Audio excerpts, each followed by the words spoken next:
രാമായ രാമചന്ദ്രായ രാമഭദ്രായ വേദസേ രഘുനാഥായ നാഥായ സീതായ പതേ നമഃ. കൂജന്തം രാമ രാമേതി മധുരം മധുരാക്ഷരം ആരുഹ്യകവിതാശാഖാം വന്ദേ വാൽമീകികോകിലം ജാനകീജീവനസ്മരണം. ജയ ജയ രാമ രാമ. നമസ്കാരം. സനാതനധർമ്മ സംഹിതകൾ പങ്കുവയ്ക്കാനായുള്ള ചാനലായ നാദശ്രീയിലേക്ക് എല്ലാവർക്കും സ്വാഗതം. പ്രിയരെ, ചാനൽ സബ്സ്ക്രൈബ് ചെയ്യാനും ലൈക്ക് ചെയ്യാനും ഓർമ്മപ്പെടുത്തിക്കൊള്ളുന്നു. ഇന്നലെ പറഞ്ഞു വെച്ച ഭാഗം ഭരതനും രാമനും കൂടി കണ്ടു എന്ന ഭാഗത്താണ്. ആലിംഗനം ചെയ്ത് കെട്ടിപ്പിടിച്ചുകൊണ്ട് വിചാരങ്ങളൊക്കെ അവർ പലരും മനസ്സിൽ വിചാരിച്ചു. കണ്ണീരൊഴുക്കിക്കൊണ്ട് ഭരതനെ ആലിംഗനം ചെയ്താണ്. സമാഗതാൻ തത്രമകത്യരണ്യേ മനോകസസ്തേപി സമീക്ഷ്യ സർവേപ്യശൃണ്യമുഞ്ചൻ പ്രഭികായ ഹർഷം.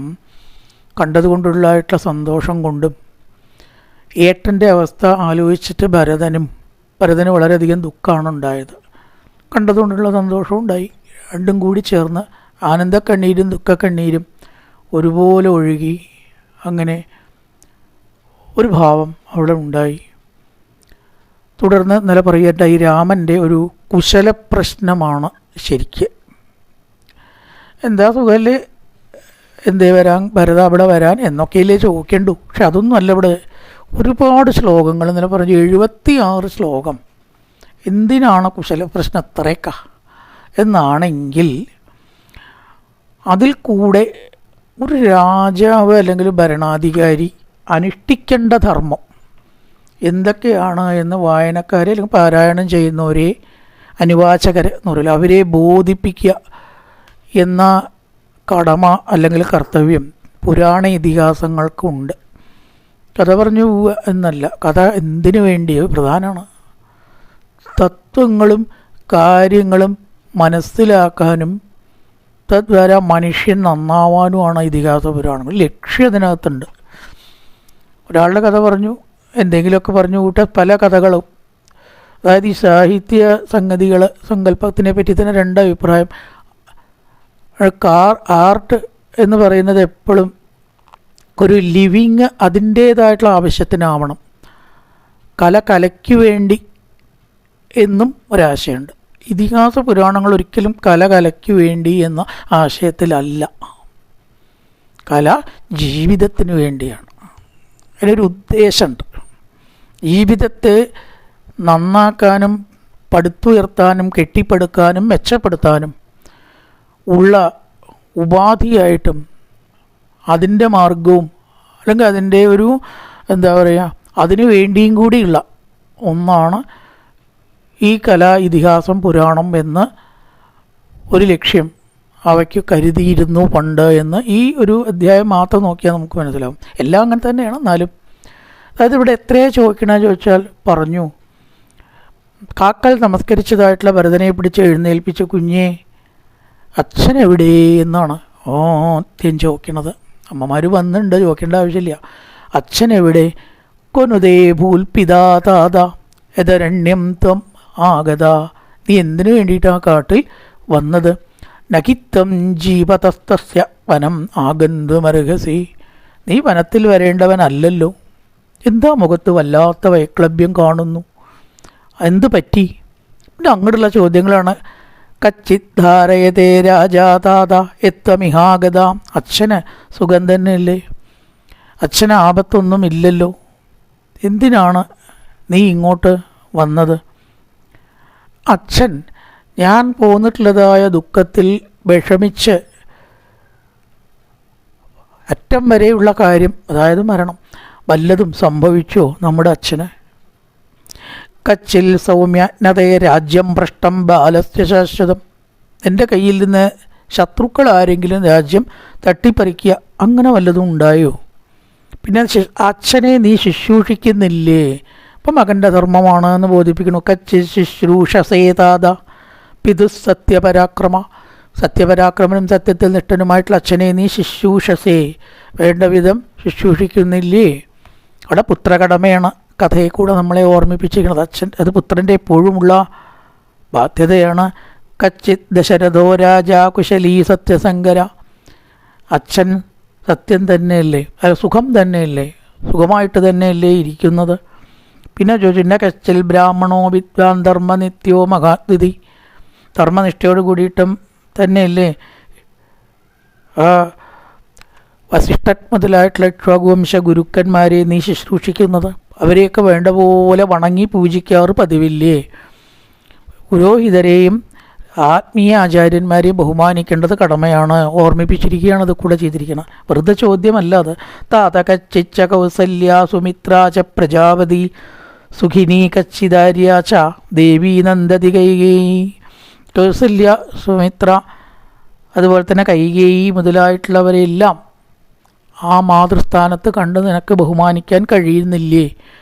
അമ്മമാരിൽ വ്യത്യാസം കാണുന്നില്ലല്ലോ. അച്ഛൻ്റെ 3 പത്നിമാരിൽ ഏത് പുത്രനും ഒരേപോലെ ആവണം അമ്മമാർ എന്നുള്ള സ്ഥാനം. അതിലൊരു വ്യത്യാസം ആർക്ക് വിഷമമുണ്ടാക്കും? അച്ഛന് വിഷമമുണ്ടാക്കും. അമ്മമാർക്ക് വിഷമമുണ്ടാക്കും. ആ വിഷമം അച്ഛൻ്റെ വിഷമമായിട്ട് മാറും. അതോടെ ബോധിപ്പിച്ചിരിക്കുന്നു. ആ 3 അമ്മമാരെ നീ വേണ്ട പോലെ ഒരേ വിധത്തിൽ പക്ഷഭേദമില്ലാണ്ട് സന്തുഷ്ടമായിട്ട് തന്നെയല്ലേ ഇരിക്കുന്നത്? ആചാര്യൻ എല്ലാവരാലും പൂജിക്കപ്പെടുന്നില്ലേ? വസിഷ്ഠനാണ്, നല്ല സ്ഥാനമാണ് പണ്ട് ഈ പുരോഹിതന്മാർക്കൊക്കെ. അപ്പം അത് വേണ്ട പോലെ കൊടുക്കുന്നില്ലേ? ആചാര്യൻ, ഹോതാവ് മുതലായിട്ടുള്ളവർ ആ സ്ഥാനത്ത് തന്നെ കണ്ട് ബഹുമാനിക്കാൻ നിനക്ക് സാധിക്കുന്നില്ലേ? നിൻ്റെ മന്ത്രിമാരെല്ലാം നല്ല ബുദ്ധിശാലികളല്ലേ? മണ്ടന്മാരായിട്ടുള്ള മന്ത്രിയെ കിട്ടിയാൽ മതി രാജ്യം അധപ്പതിക്കാനും രാജാവിന് മനസ്സമാധാനം ഇല്ലാണ്ടവനും. അപ്പോൾ ആ മന്ത്രിമാർ നിനക്ക് വിജയകാരണമായിട്ട് തന്നെ നിൽക്കുന്നില്ലേ? നല്ല മന്ത്രിമാരാണ് വിജയത്തിൻ്റെ അടിസ്ഥാനം. അതുപോലെ മന്ത്രിമാരല്ലേ നിനക്കുള്ളത്? നീ വേറെ കച്ചിത് നിദ്രാവശന്നേഷി, ഉറക്കം ശരിയാവുന്നില്ലേ? രാജാവിന് പല കാര്യങ്ങൾ ചിന്ത കൊണ്ട് ചിലപ്പോൾ ഉറക്കം വരാണ്ടിരിക്കുക. അത് പാടില്ല. ആ ശരീരം ഉണ്ടെങ്കിലല്ലേ, ചുമരുണ്ടെങ്കിലല്ലേ ചിത്രമുള്ളൂ. അതുകൊണ്ട് നിൻ്റെ ഉറക്കം, ദിനചര്യ മുതലായിട്ടതൊക്കെ ശരിയല്ലേ? എത്ര വിഷമങ്ങളുണ്ടെങ്കിലും നമ്മൾ ദിനചര്യ നമ്മൾ ശ്രദ്ധിക്കണം. ഒരു ഉപദേശമായി അത് കൂടെ. അങ്ങനെയാണ് ചോദ്യം. കച്ചിൻ മന്ത്രയസേനൈക കച്ചിന്ന ബഹുവിസ്സഹ. കണ്ടോ, നീ ഒറ്റയ്ക്കല്ലല്ലോ തീരുമാനങ്ങൾ എടുക്കുന്നത്. എപ്പോഴും ബുദ്ധിമത്തന്മാരായിരിക്കുന്ന മന്ത്രിമാരെ ആലോചിച്ചിട്ടല്ലേ? അതേ സമയത്ത് കുറേ ആളുകളോട് ആലോചിക്കലുണ്ടോ? അതും പാടില്ല എന്നാണ്. കാരണം മന്ത്രി ആലോചന ചെയ്യാറില്ലല്ലോ. വളരെ പേരോട് കൂടിയിട്ട് ചെയ്യരുത്. തീരുമാനത്തിലെത്തില്ല. ഒരാളുടെ അഭിപ്രായമാവില്ല വേറെ ആളുടെ അഭിപ്രായം. അപ്പോൾ ഒറ്റയ്ക്ക് തീരുമാനം എടുക്കാനും പാടില്ല. വളരെയേറെ ആൾക്കാരോട് അഭിപ്രായം ചോദിച്ച് നടക്കാൻ തുടങ്ങിയാലോ ഒന്നിനും തീരുമാനം ഉണ്ടാവില്ല. അതുകൊണ്ടാണ് ഒരാൾ ഒറ്റയ്ക്ക് തീരുമാനം എടുക്കുകയോ ഒരു പടി ആൾക്കാരോട് ചോദിച്ചിട്ട് എവിടെയെത്താണ് അങ്ങനെ രണ്ടും നിനക്ക് വരുന്നുണ്ടോ? കച്ചിത്തേ മന്ത്രിതോ മന്ത്രോ രാഷ്ട്രന്ന പെരുതാവതി. പിന്നെ ഒരു കാര്യം ചോദിച്ചു, രഹസ്യങ്ങൾ രഹസ്യമായിട്ട് തന്നെ കൊണ്ട് നടത്താൻ സാധിക്കുന്നില്ലേ?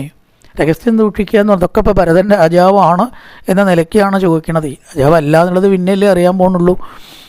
ചോദിക്കുന്നുണ്ട് മരവരിയൊക്കെ എടുത്തിട്ട് വരാൻ എന്താ കാരണം? രാജാവിന് അങ്ങനെയല്ലല്ലോ വേഷം ഉണ്ടാവുക. പിന്നീടാണ് ഒക്കെ ചോദ്യങ്ങളും പറയലൊക്കെ ഉണ്ടാവണം. അപ്പോൾ ചോദിച്ചു, രഹസ്യങ്ങളായിട്ട് തന്നെ സൂക്ഷിക്കാൻ ഹേ ഭരത നിനക്ക് സാധിക്കുന്നില്ലേ? പിന്നെ പറഞ്ഞു, കച്ചിദർത്ഥം വിനിശ്ചിത്യ ലഘുമൂലം മഹോദയം. ഒരുപാട് വരുമാനമുണ്ടാകുന്ന പദ്ധതികളൊക്കെ വേഗം തുടങ്ങാൻ സാധിക്കുന്നില്ലേ? രാജാവിന് ധനാഗമം എപ്പോഴും നോക്കണം. ലാഭകരമായിട്ടുള്ള എന്തെങ്കിലും സംരംഭങ്ങൾക്ക് എപ്പോഴും മുൻകൈ കൊടുക്കണം. ഇപ്പം ന്യൂസിലൊക്കെ കേൾക്കാറുണ്ടല്ലോ, സ്റ്റാർട്ടപ്പ് അത്ര നടത്തി, ഇത്ര തുടങ്ങി, അവിടെ തുടങ്ങി, ഇവിടെ തുടങ്ങി. അതായത് വേഗം ലാഭകരമായിരിക്കുന്ന വ്യവസായാദികളോ കാര്യങ്ങളോ എന്തായാലും അത് തടസ്സം കൂടാതെ തുടങ്ങി കൊടുക്കാൻ രാജാവിന് കഴിയണം. അത് സാധിക്കുന്നില്ലേ? കർത്തവ്യങ്ങളെല്ലാം ചെയ്യുന്നതിന് മുമ്പേ അത് ചോർന്നു പോവുക, അങ്ങനെയുള്ള വിഷമം നിനക്കുണ്ടാവുന്നില്ല. ചോർന്നു പോയാൽ പലതും വിഷമങ്ങൾ വരും. പിന്നെ ചോദിച്ചു, ഒരു 100,000 മൂർഖന്മാരെ സ്വീകരിക്കുന്നതിനേക്കാൾ നല്ലത് ഒരു ബുദ്ധിമാനെ സ്വീകരിക്കുകയാണ്. അങ്ങനെ തന്നെയല്ലേ നീ ചെയ്യുന്നത്? കച്ചിന്നത്രക്കേ യുക്തിയ വായേചാപ്യപരികീർത്തിത ത്വയാ വാതവമാത്തേർ ബുദ്ധ്യതേതാതമന്ത്രിതം. 1000 ആൾക്കാരെ ത്യജിച്ചാലും വിരോധമില്ല, ഒരു ബുദ്ധിമാനെ സ്വീകരിക്കുകയാണ് വേണ്ടത് അല്ലേ? 1000 കഴുതകളുടെ സപ്പോർട്ട് ഇല്ലാണ്ട് എവുകയാണ്. ഒരു ബുദ്ധിമാൻ്റെ സപ്പോർട്ട് കിട്ടാൻ അത് ഉപകാരമാവുക ചെയ്യേണ്ടത്. അപ്പം എന്തേ പറയും, അപ്പോൾ ബുദ്ധിമാനാണ് എപ്പോഴും സ്ഥാനം നടത്തും. അപ്പം അങ്ങനെ വേണ്ട പോലെ നീ നടത്തുന്നില്ലേ? പിന്നെ പറഞ്ഞു അങ്ങനെ വല്ല തെറ്റും അത് കാര്യം അങ്ങനെ അല്ലാണ്ട് നല്ലത് നിനക്ക് വരുന്നുണ്ടോ? അതുപോലെ അമാത്യന്മാർ നല്ല വിചക്ഷണന്മാരല്ലേ, ബുദ്ധിമേധാവികളും വിചക്ഷണന്മാരുമല്ലേ? അതുപോലെ ഒരു കാര്യം കൂടി ചോദിക്കുകയാണ്, നല്ല കാര്യങ്ങളിൽ ഒരു കാര്യത്തിൻ്റെ ഗൗരവത്തിനനുസരിച്ചിട്ട് വേണം നീയെ ഭൃത്യന്മാരെ നിയോഗിക്കുന്നത്. എങ്ങനെയാണത്? കച്ചിൻ മുഖ്യ മഹത് സേവ മധ്യമേഷുച മധ്യമ. വളരെ ഗൗരവമുള്ള കാര്യങ്ങളാണ് ഭൃത്യനെ അയക്കണത് വെച്ചാൽ അതിനനുസരിച്ചിട്ടുള്ള ആളെ അയക്കണം. മികച്ചത് മധ്യമായിട്ടുള്ള ആളെയാണ് അയക്കണത് വെച്ചാൽ മധ്യമനെ അയച്ചാൽ മതി. വളരെ നിസ്സാര കാര്യത്തിനാണെങ്കിലോ വളരെ സാമാന്യമായ ഭൃത്യനെ അയച്ചാൽ മതി. അങ്ങനെ തന്നെയല്ലേ നീ ചെയ്യുന്നത്? കാര്യത്തിൻ്റെ ഗൗരവത്തിനനുസരിച്ചിട്ടുള്ള കഴിവുള്ള ഭൃത്യന്മാരെ അതിൽ നിയോഗിക്കണം. ഇതൊക്കെ ചോദ്യമാണ്. അങ്ങനെ തന്നെയല്ലേ ചെയ്യുന്നത് എന്ന് ചോദിച്ചാൽ അങ്ങനെ വേണം എന്നർത്ഥം. ഇപ്പം ഇത്രയാണ് പറഞ്ഞാൽ മതി. നമുക്ക് ബാക്കി ഇവിടുന്ന് അങ്ങോട്ട് കുറയുണ്ടേ. എത്രയാ പറയണത് അറിയോ? സേനാപതികളെ ശരിക്ക് നിയമിക്കുന്നുണ്ടോ? ശമ്പളം ശരിക്ക് കൊടുക്കുന്നുണ്ടോ? വേണം. നിയമിക്കുന്ന ആൾ ശമ്പളം കൊടുക്കാനുള്ള ബാധ്യതയുണ്ട് അല്ലേ? അല്ലെങ്കിൽ അവർ വില വയ്ക്കുമോ ബോസിനെ? അപ്പോൾ ആ സേനാപതികൾക്ക് ഇതിനെ ശരിക്കും ശമ്പളം കൊടുക്കണില്ലേ? സത്കർമ്മങ്ങൾ യാഗാദി കാര്യങ്ങൾ നമുക്ക് ചെയ്യാൻ കഴിയണില്ലേ? ശത്രുക്കൾ എവിടെയെങ്കിലും നിനക്കുണ്ടോ? എപ്പോഴും അലർട്ടായിരിക്കണം എന്ന ഉപദേശം. ഭാര്യ അല്ലെങ്കിൽ കുടുംബം അതുമായിട്ട് ബന്ധപ്പെട്ട് നിനക്ക് വല്ല പ്രശ്നങ്ങളും ഉണ്ടോ? അത് ഉണ്ടെങ്കിൽ സമയം തന്നെ പരിഹരിക്കണം. വർദ്ധിപ്പിച്ചാൽ വലിയ സമാധാനക്കേട് നമ്മുടെ ജീവിതത്തിലുണ്ടാവും അല്ലേ? നമ്മളെത്ര നന്നായിട്ടില്ല കുടുംബത്തിൽ പ്രശ്നങ്ങളുണ്ടാവാൻ കുറേശ്ശെ മദ്യപാനം തുടങ്ങണു, അസ്വസ്ഥമാവണു. അപ്പോൾ കുടുംബ പ്രശ്നങ്ങൾ ഭാര്യയിൽ നിന്നോ മക്കളിൽ നിന്നോ നിനക്കുണ്ടോ? കൃഷി ഒക്കെ ശരിക്കും രാജ്യത്ത് നടക്കുന്നില്ലേ? സ്ത്രീകൾക്ക് വല്ല പ്രശ്നമുണ്ടോ? അവർക്ക് സുരക്ഷിതത്വം അല്ലേ? അത് രാജാവിൻ്റെ കടമയാണ്.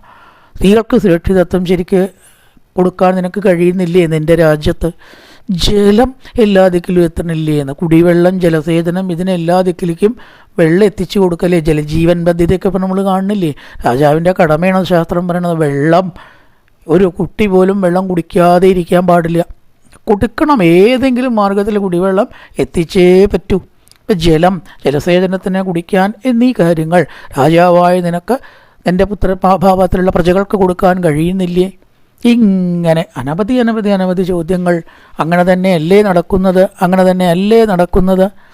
ഈശ്വരവിശ്വാസമില്ലായ്മ എവിടെയെങ്കിലും വല്ലാതെ പ്രചരിക്കുന്നുണ്ടോ? യുക്തിവാദം രാജ്യത്തിന് ആപത്താണ്. അതുകൊണ്ട് അവരെയൊന്നും ഇല്ലാണ്ടാക്കണം കഴിയുന്നത്ര. പ്രബോധനങ്ങളിൽ കൂടിയിട്ടും അത്യാവശ്യം ചിട്ട വേണ്ടി വന്നിട്ട് ആസ്തിക്യം, പണ്ടൊരിക്കലും നാസ്തിക്യം അനുവദിച്ചിരുന്നില്ല, നിരീശ്വരവാദികളെ അനുവദിച്ചിരുന്നില്ല.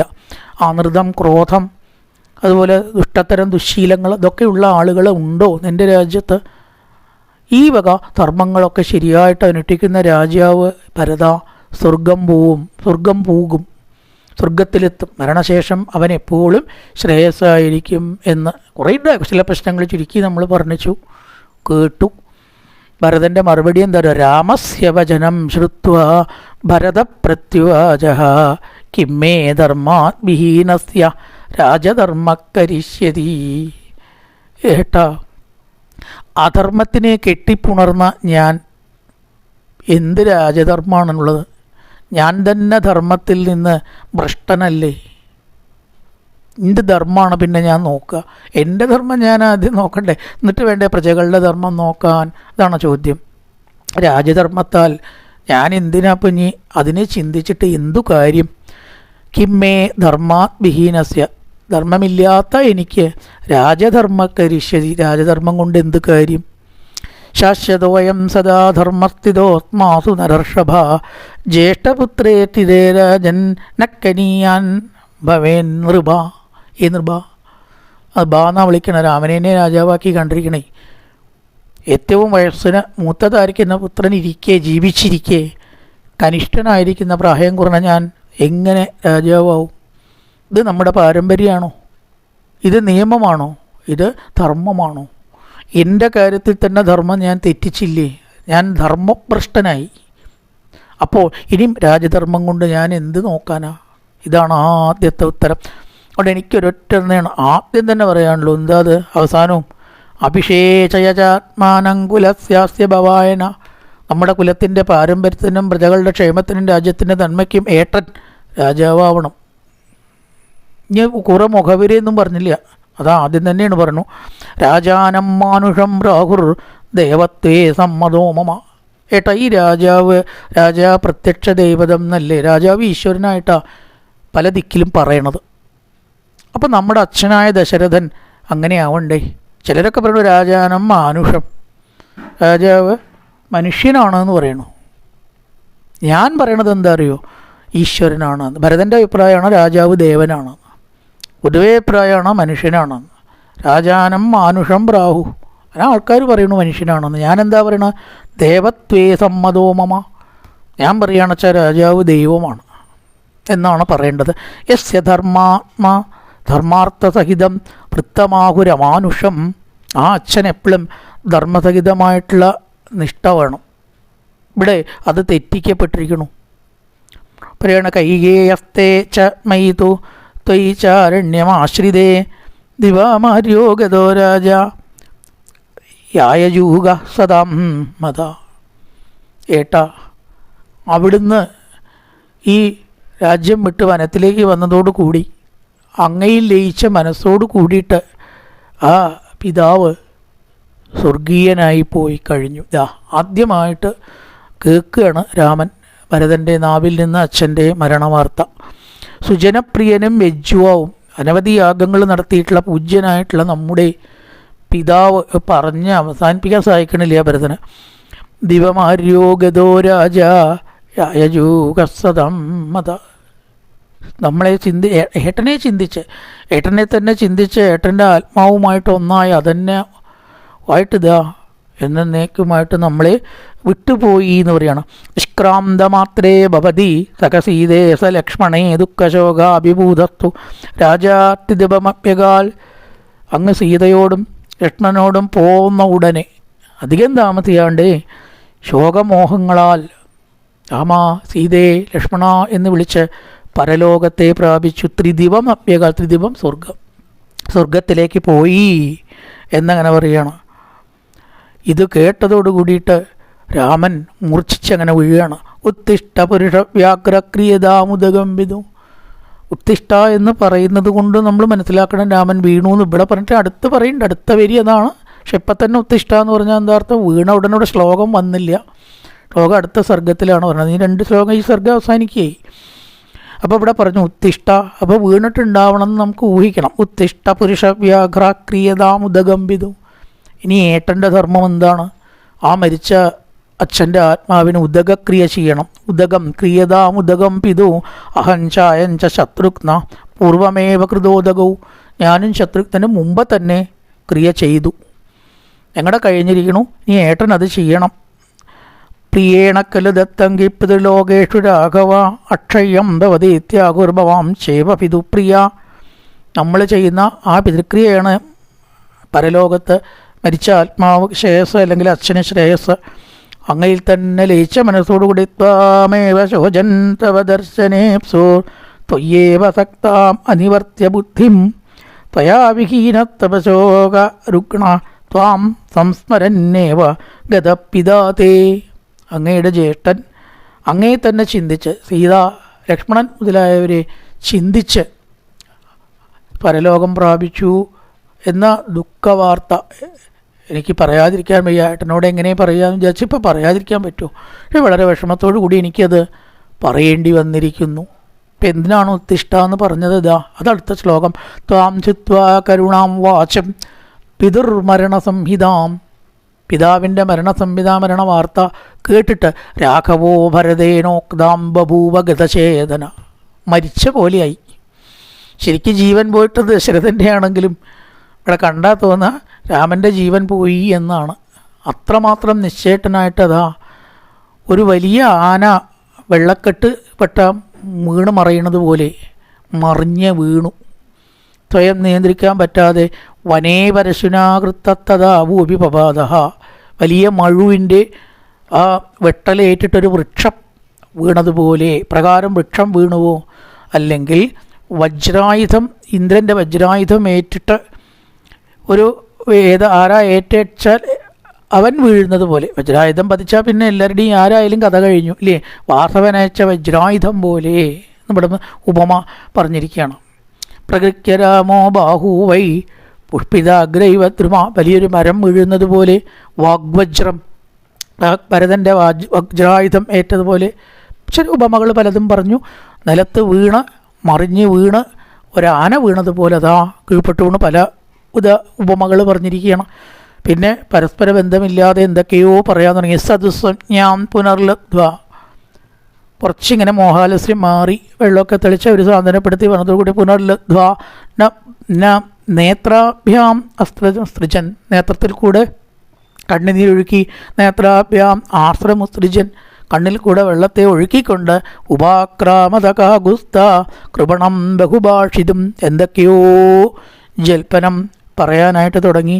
കിങ്കരിഷ്യാം അയോധ്യായാം താതേ ദിഷ്ടാംഗതിങ്കതേ, ഇനിയിപ്പോൾ 14 കൊല്ലം കഴിഞ്ഞിട്ട് മടങ്ങേണ്ട കാര്യമില്ല, വനവാസം ഇനി സ്ഥിരാക്കുക നല്ലത്. എന്തിനാ അങ്ങോട്ട് പോകണമെന്ന് ചോദിക്കുകയാണ്. 14 കൊല്ലം കഴിഞ്ഞിട്ടെങ്കിലും ഒരു നല്ല കാര്യം ഉണ്ടാവും, അയോധ്യയിലേക്ക് പോയിട്ട് നല്ല ജീവിതത്തെ പുതുക്കാം എന്ന് ഞാൻ സ്വപ്നം കണ്ടു വരത. ഇനിയിപ്പോൾ എന്തിനാ പോണം?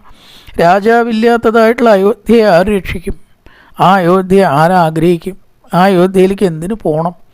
14 കൊല്ലം എന്നുള്ളത് ഇതാ ഇപ്പോൾ ഇൻഫിനിറ്റിയായി. ഇനിയിപ്പോൾ അവിടുന്ന് അങ്ങോട്ട് പോവുക വേണം എന്ന് എനിക്ക് തോന്നുന്നില്ല.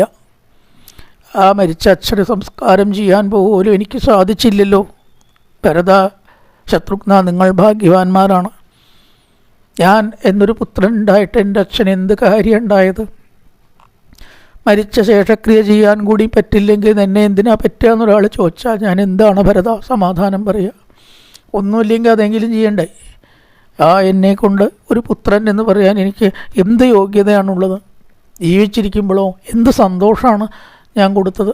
ജീവിച്ചിരിക്കുമ്പോൾ എന്ത് ദ്രോഹിച്ചു, മരിച്ചതിന് ശേഷവും ദ്രോഹിച്ചു. ഞാനൊരു പുത്രനാണോ ഭരത? ആ ജീവിച്ചിരിക്കുമ്പോൾ എന്നെക്കുറിച്ച് ദുഃഖിച്ചിട്ടല്ലേ അച്ഛൻ മരിച്ചത്? എന്നെ കൊണ്ട് ദുഃഖമല്ലാണ്ട് ഈ അച്ഛൻ എന്ത് സന്തോഷം ഉണ്ടായിരിക്കണം? ആ ജനിച്ച സമയത്ത് ലേശം സന്തോഷം ഉണ്ടായി, അതിനെ ഇരട്ടി ദുഃഖമല്ലേ എനിക്ക് കൊടുക്കാൻ സാധിച്ചുള്ളൂ. അതുകൊണ്ട് എന്നെ സമാധാനിപ്പിക്കാനും വിഷമഘട്ടത്തിൽ നല്ല നല്ല ഉപദേശങ്ങൾ തരാനും ഭരത, ശത്രുഘ്ന, ഇനി ആരുണ്ട്? ഒരച്ഛൻ്റെ വാക്കിന് സമാനമായിട്ട് വേറെ വല്ലതുണ്ടോ? ഏവമുക്വാസ ഭരതം ഭാര്യാമഭ്യത്യരാഘവാച ശോകസംതപ്ത പൂർണ്ണചന്ദ്രനിഭാനനാം. അതുകൊണ്ട് ഭരതൻ ഈ വർത്തമാനം പറഞ്ഞു. സീതയോട് പറയാണ്, സീതേ, നിൻ്റെ ശുശുരനിതാ നമ്മളോട് വിട പറഞ്ഞിരിക്കുന്നു. സീതേ മൃതസ്തേ ശുശുര, നിൻ്റെ ശുശുരൻ നമ്മളോട് വിട പറഞ്ഞിരിക്കുന്നു. ഇനി അങ്ങനെ സ്ഥാനത്തൊരാൾ നിനക്ക് വിളിക്കാനില്ല. അച്ഛാ എന്ന് വിളിക്കുക തന്നെയാണല്ലോ. തൻ്റെ ഭർത്താവിൻ്റെ അച്ഛനാണെങ്കിൽ അച്ഛാ, ഇതാ പിതാവ് പോയിരിക്കുന്നു, ആ സ്വർഗീയനായി എന്ന് ഭരതൻ ഇതാ നമ്മളോട് പറഞ്ഞിരിക്കുന്നു എന്നങ്ങനെ പറഞ്ഞ് അതീവ ദുഃഖത്തിലാണ്ടു. എല്ലാവരും അത് കണ്ട് കരഞ്ഞു. ഇനി അത് മാറ്റുക കഴിഞ്ഞിട്ട് ഉദകക്രിയ ചെയ്യണം എന്ന് പറഞ്ഞു. വസിഷ്ഠൻ മുതലായിട്ടുള്ളവരുടെ നിർദ്ദേശപ്രകാരം ഉദകക്രിയകൾ മന്ദാകിനി നദിയിൽ ഇറങ്ങി ചെയ്യുന്ന ഘട്ടങ്ങൾ മരണവാർത്ത കേട്ടതിന് അനന്തര സംഭവങ്ങളാണ് ഇനി പറയാനുള്ളത്. പൂർവൻ രാമതപോവനാധിഗമനം മത്വാ മൃഗങ്കാഞ്ചനം വൈദേഹീഹരണം ജടായുമരണം സുഗ്രീവ സംഭാഷണം ബാലീനിഗ്രഹണന്തമുദ്രതരണം ലങ്കാപുരീദാഹനം പശ്ചാത്ലാവണ കുംഭകർണനിധനം വേദത്യ രാമായണം രാമായ രാമചന്ദ്രായ രാമഭദ്രായ വേദസേ രഘുനാഥായ നാഥായ സീതായ പദയേ നമഃ.